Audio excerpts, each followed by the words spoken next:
The final TNA pay-per-view of the year is here. Final resolution. And not a great way to go out, in my opinion. Not a phenomenal show. A lot of mid-card fare here and just not a ton of great action. With a few exceptions and a few pretty good high points. But we'll get into all that. I'm going to go through each match individually, give my ratings for it, give my review, and future directions in which I think these storylines will progress. If you guys like this video, please consider subscribing to be updated for future videos. Please consider leaving a comment or leaving a like, as it does really help a new channel like mine to grow. But with all that being said, let's get into it with the first match. So the first match on the card was Moose defending the X Division title against Kushida.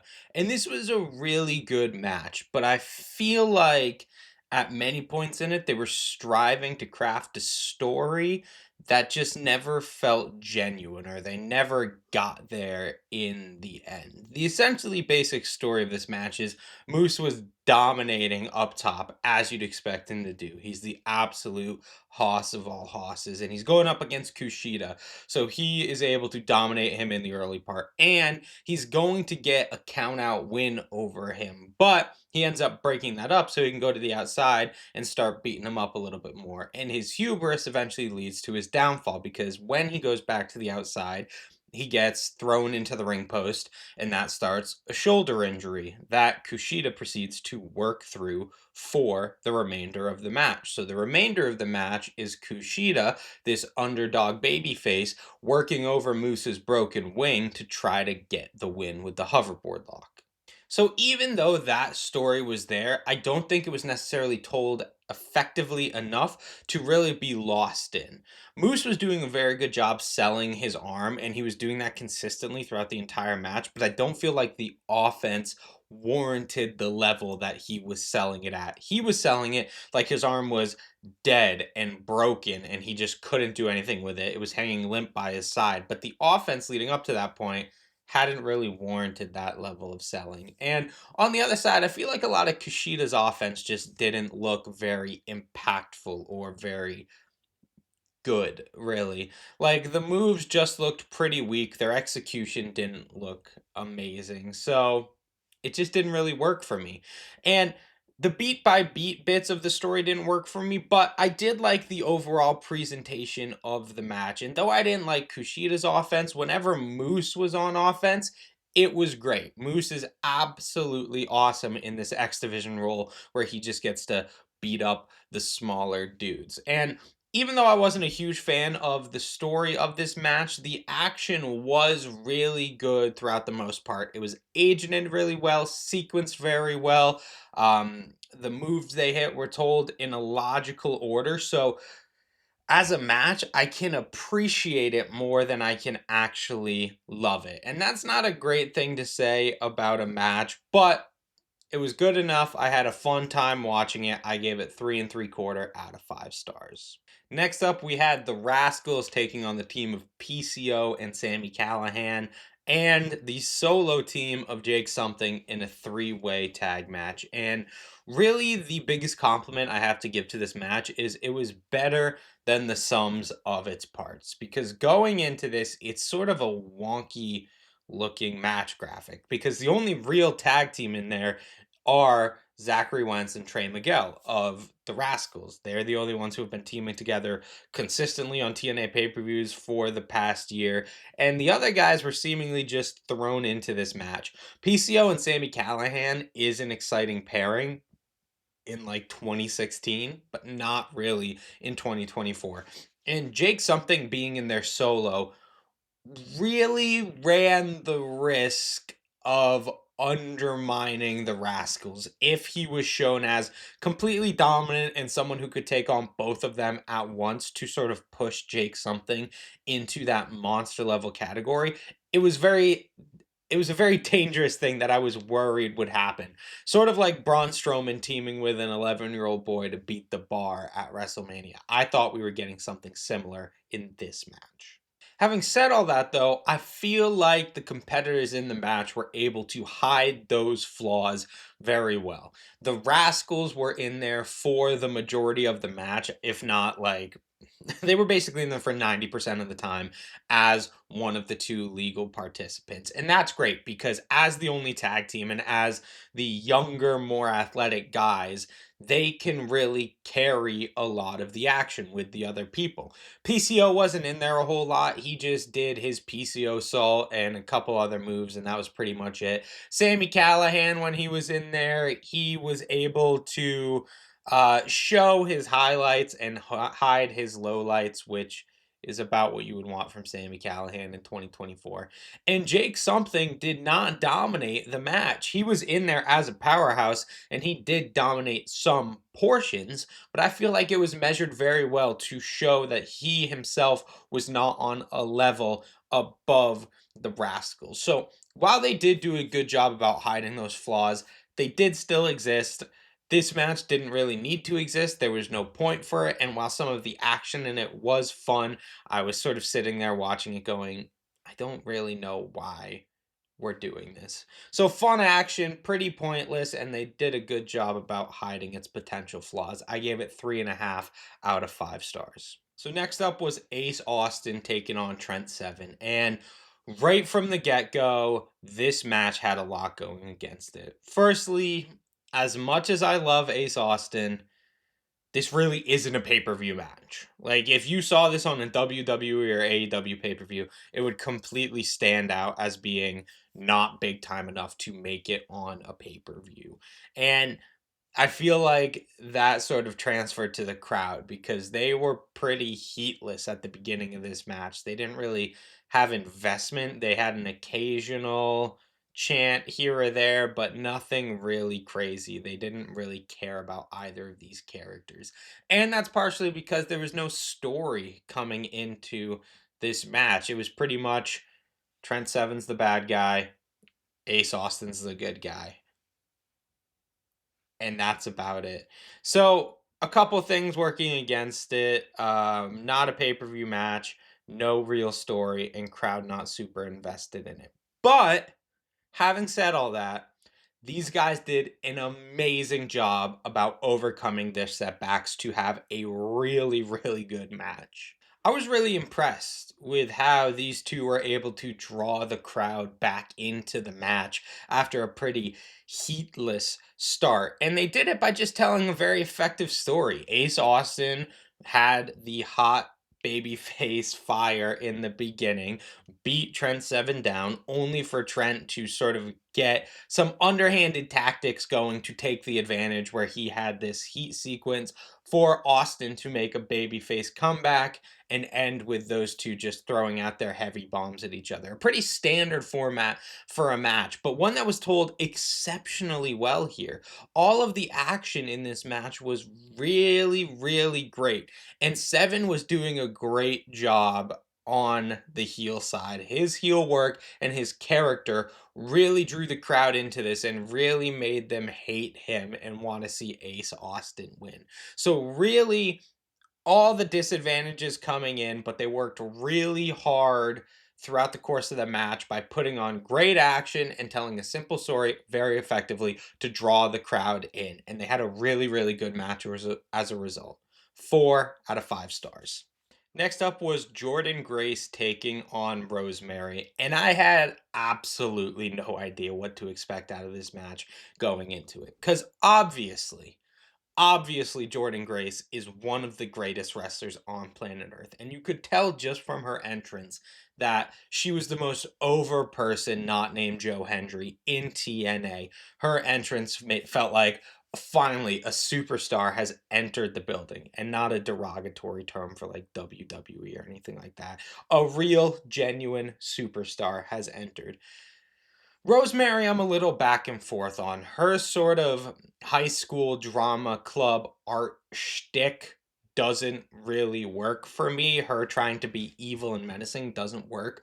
But I do have to admit, she's a really great wrestler, and she looked awesome in this match. There was one point during the match when she hit a spear from the entrance ramp through the ropes to Jordan Grace that just looked awesome. And a lot of the action in this match was really, really good. It's just unfortunate that it was so short. So the match ended not too long into it. It was probably only like 6 to 8 minutes. And it ended when Tessa Blanchard returned and attacked Jordan Grace. And at first, I was really excited to see Tessa. Not because I necessarily like her as a person, because I'm sure, anyone who's a TNA fan knows about the rumors of bullying and racism that exist around her. But she is a truly great wrestler, and she's a commodity that this women's division will be able to use, with Jordan Grace probably leaving for WWE in 2005. And I was extra doubly excited after seeing what Rosemary did in this match, because I can say, well, we have Masha at the top, and then we have Tessert, and we have Rosemary, and if they just get a few more key players like Tasha Steeles and Danny Luna to elevate themselves, then you could have an actually really great division here. So I was excited about that. But focusing back on the match, the ending was so crap. Because after Tessa interfered, it wasn't like the match got thrown out and Rosemary won. It's not like Rosemary snuck into a pin and pinned Jordan Grace. It's not like anything screwy like that happened. It just ended. And I assume it was a no contest, but I don't really know, because it's like Tessa attacked Grace and then they just sort of cut to commercial and we got nothing from there. So it was such a dissatisfying way to end this match. And while I do, get that the storyline beat was probably more important than this match, I don't see a reason why you couldn't have just had Rosemary roll into a pin to cover Jordan Grace. Or if you're trying to save Grace for Tessa, just have the match thrown out. So that way, Jordan Grace has immediately more heat with Tessa. Not only did Grace get beaten down by her, but she also lost the match as a result. Something like that. Something to give this match some sort of conclusion, but it didn't exist. So while the action was really good throughout, and I'm excited to see the storyline developments going forward, Jordan and Tessa are obviously going to have a feud, and I hope Rosemary gets elevated into a title picture soon. This match suffered for it, so I couldn't give it more than 3.25 stars. Next up was a four-way number one contenders match for the TNA World Championship. It was Josh Alexander, Steve Macklin, Mike Santana, and Joe Hendry all going up for the opportunity to face Nick Nemeth at the first pay-per-view of 2025 TNA Genesis. And I'd like to start by talking about the competitors in this match, because I really didn't like Mike Santana being in this match. Obviously, I'm a huge fan of Mike Santana. I've said that in the previous review videos I've done for TNA pay-per-views this year. But I just feel like his character is so better suited, and the story he has been telling in this company, his character is so much better suited to just have this sort of gentle rise on his way up to a TNA title match. And I would have preferred him not to have lost here. I would have preferred him to just stay out of the title picture altogether till they're ready to pull the trigger on Mike Santana in the main event picture. Not necessarily winning the championship, but being in that top level picture. I just wish they held off a little bit and he wasn't in this match to better service his story. Josh Alexander and Steve Macklin, two perfect guys to put in this position, guys who have been top contenders and world champions in the past. Put them in these number one contender positions to remind the audience that these are your top tier guys, your top level guys who can always be inserted into the title program. Great. And Joe Hendry as the eventual winner of this match, I do think is the right choice. I'm personally not the biggest Joe Hendry fan. I don't think he can really get it done in the ring like any other competitor in this match can. I think he's a little bit boring. But to say he is not the most over guy on planet Earth right now would be insane for me. So he definitely deserves the title opportunity going into Genesis. So no problems there. Mike Santana, I would have liked to seen stay out of the match. Josh Alexander, Steve Macklin, perfect to put in. Joe Hendry, great winner. The action in this match was good without ever really getting great.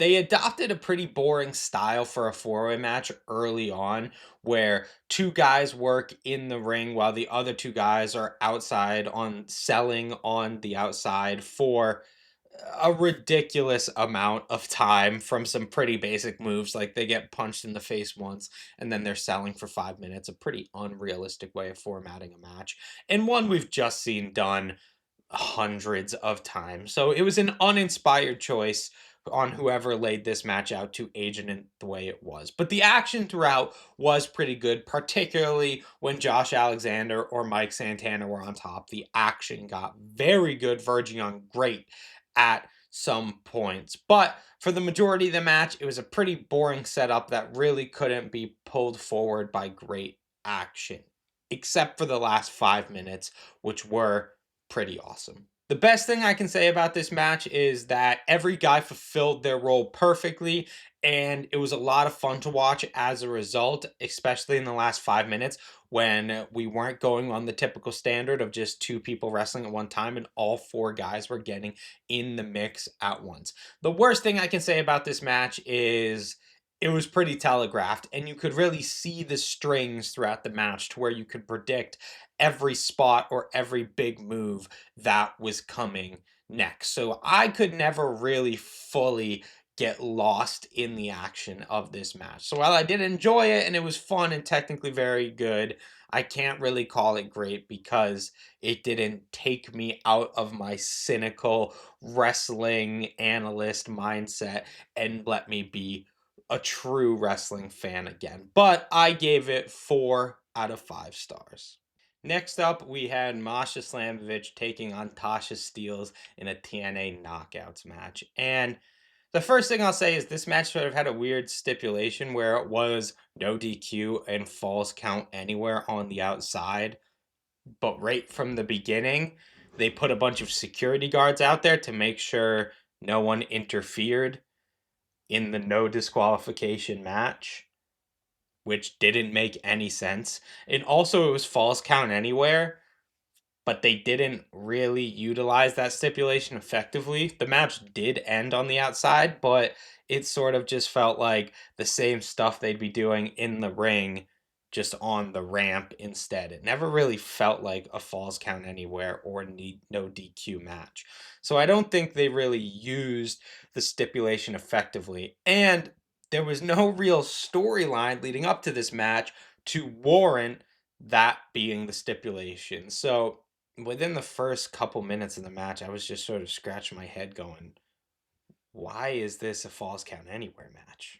The action was a little bit wonky too. I feel like some moves were really undersold. Like there was a DDT on the outside, and Masha Slamovich took a suplex into the steel steps, but they weren't really given the proper gravitas that they should. Whereas other moves like simple strikes or clotheslines or kicks, they were sold the same way. So certain big impact moves were undersold, and then smaller moves were oversold, and the comparison and the contrast between the two just felt really weird. And one side point I'll make, this isn't really the fault of anyone in the match, but whenever they went to the outside early on, Masha did a dive into a bunch of the security guards and knocked them all down, and they were literally just taking a nap for the rest of the match. For like 10 minutes, they were just selling on the outside. It looked absolutely ridiculous. But back to the action, back to the women in the match.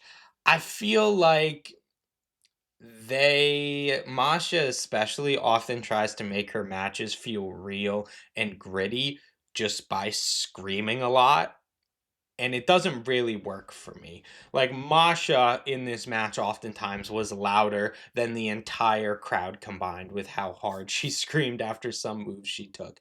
And Tasha, for her part, oftentimes whenever she went for a pin and got a kick out after, she pulled the NXT shocked kick out face where her eyes were wide and her mouth was open.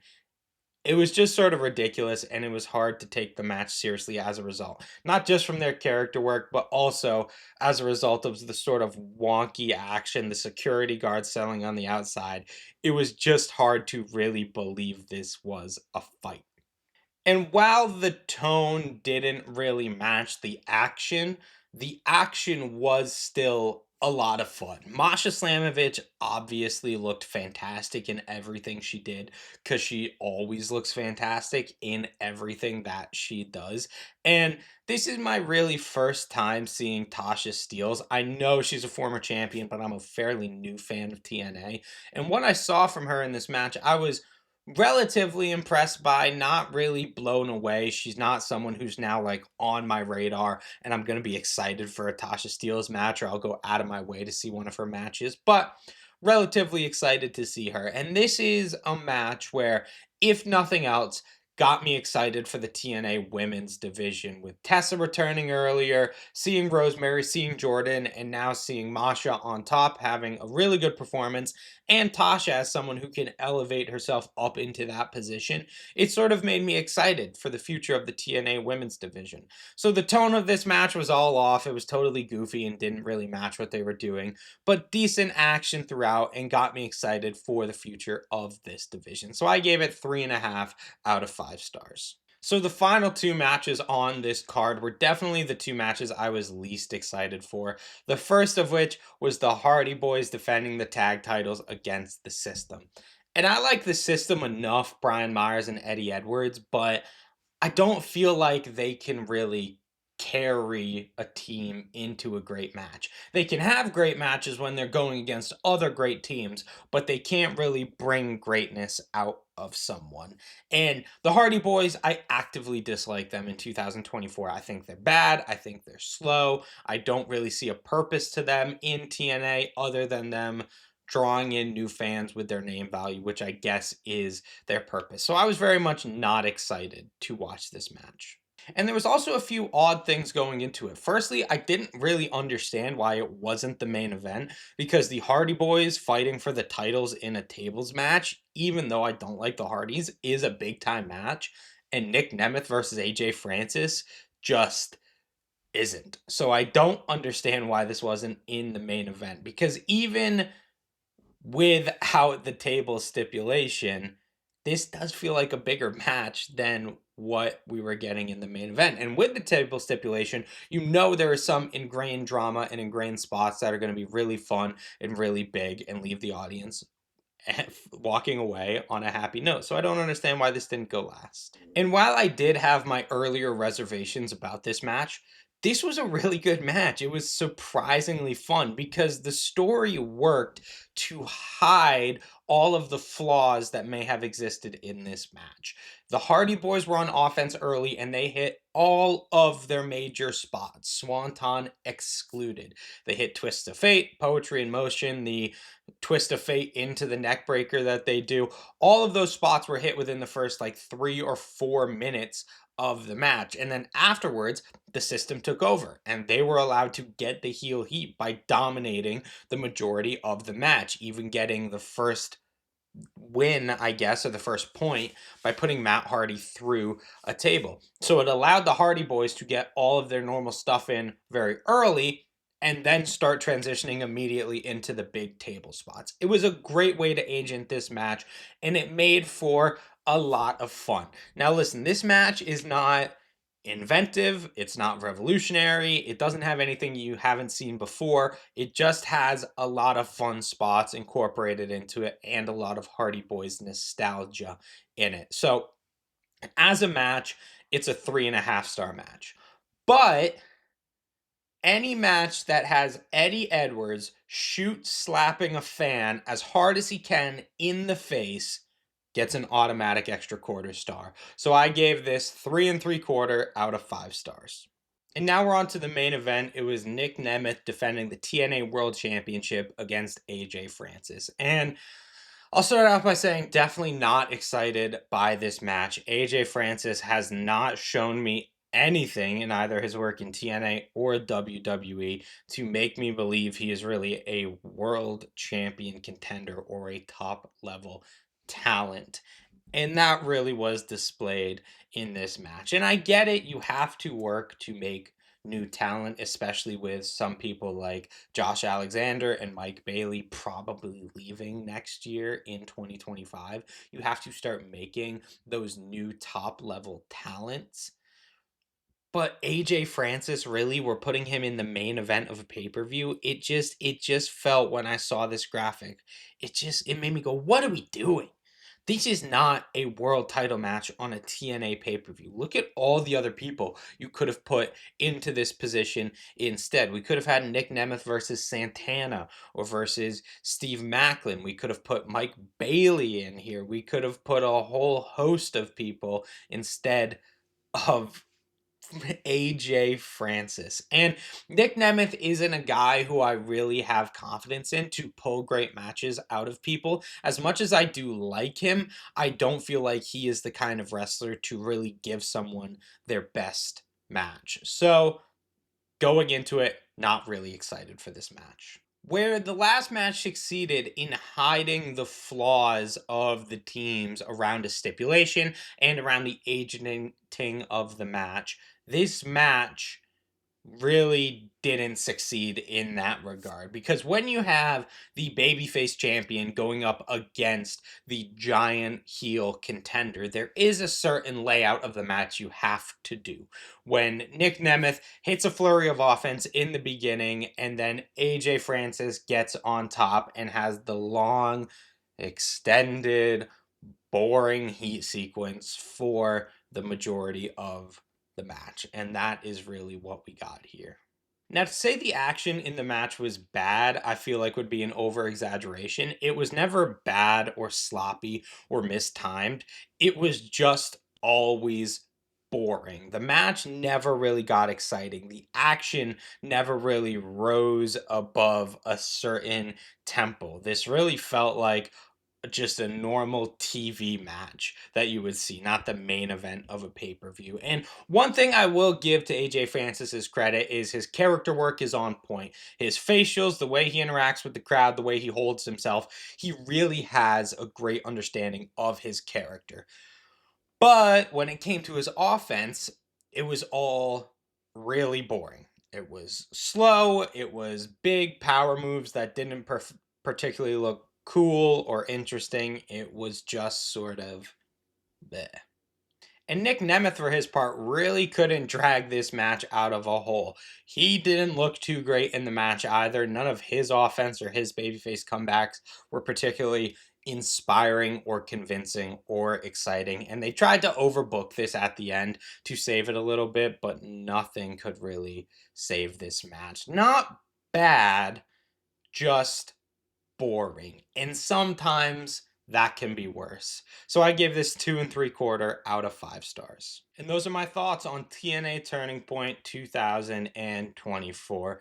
A pay-per-view that on the whole I think was lacking and couldn't even really hold up to the mid-card tier other TNA pay-per-views have set this year. But let me know what you guys think. Am I being too harsh on the pay-per-view? Was Nemeth versus Francis better than I gave it credit for? Was there something else on this card to really be excited for? Let me know down in the comments below. If you liked the video, please let me know by leaving a subscription, leaving a comment, or leaving a like, as it really does help a new channel like mine grow. But having said all that, I have been Isaiah from Hot Tag Wrestling. Thank you guys very much for watching, and I'll see you next time.